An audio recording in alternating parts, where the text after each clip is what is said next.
ఏ మిత్రులకి నమస్తే అండి. ఎలా ఉన్నారు? అందరూ బాగుండాలి, అందులో మనం ఉండాలని కోరుకుందామండి. 21 ఆగస్ట్ సీనియర్ సిటిజన్స్ డే సందర్భంగా వృద్ధుల ఆరోగ్యం మరియు వారి సమస్యల గురించి, వారు సమాజానికి చేసిన సేవలపై అవగాహన పెంచడానికి ఈ వృద్ధుల దినోత్సవం జరుపుతున్నారండి. ఆ సందర్భంగా వసంతనగర్ కాలనీలో సొసైటీ ఆధ్వర్యంలో ఐసిఐసిఐ బ్యాంకు, వసంతనగర్ తదితర బ్రాంచ్ వారు, ప్రసాద్ హాస్పిటల్ సహకారంతో వసంతనగర్ లైబ్రరీలో సీనియర్ సిటిజన్స్ సమస్యలపై ఫ్రీ మెడికల్ క్యాంపు కార్యక్రమం నిర్వహించారండి.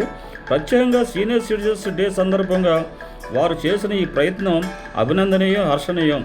అలాగే వసంతనగర్ సొసైటీ వారు కూడా కాలనీ సీనియర్ సిటిజన్స్ గురించి ప్రత్యేకంగా చూపించే శ్రద్ధ, చేసే సేవలు చాలా ప్రశంసనీయం అండి. ఈ మధ్యకాలంలో వృద్ధులు చాలా నిర్లక్ష్యానికి గురవుతున్న సంగతి మీకు అందరికీ తెలిసిన విషయం. పూర్వలాగా ఉమ్మడి కుటుంబాలు లేకపోవడంతో వృద్ధులైన భార్యాభర్తలు ఒంటరిగా మిగిలిపోతున్నారు. అలాగే కొంతమంది కుటుంబ సభ్యులు కూడా వారి ఆస్తులు, ఇళ్ళు లాక్కుని వారిని రోడ్లపై ఓల్డేజ్ హోమ్స్లో వదిలేస్తున్నారండి. అలాంటి వారికి సాయం చేయాల్సిన బాధ్యత ప్రభుత్వం అనేది, సమాజం అనేది కూడా. అలాగే మనం కూడా సీనియర్ సిటిజన్ విషయంలో మనకు చేతనైనంత సాయం చేసి ఒంటరి వృద్ధులకు ఆశ్రయిస్తే మంచిది కదండి. ఈ కార్యక్రమంలో వసంతనగర్ సొసైటీ కమిటీ సభ్యులు, ఐసిఐసిఐ బ్యాంక్ అధికారులు, staff, Prasad hospitals doctors, staff, Vasantnagar senior citizens పాల్గొన్నారండి.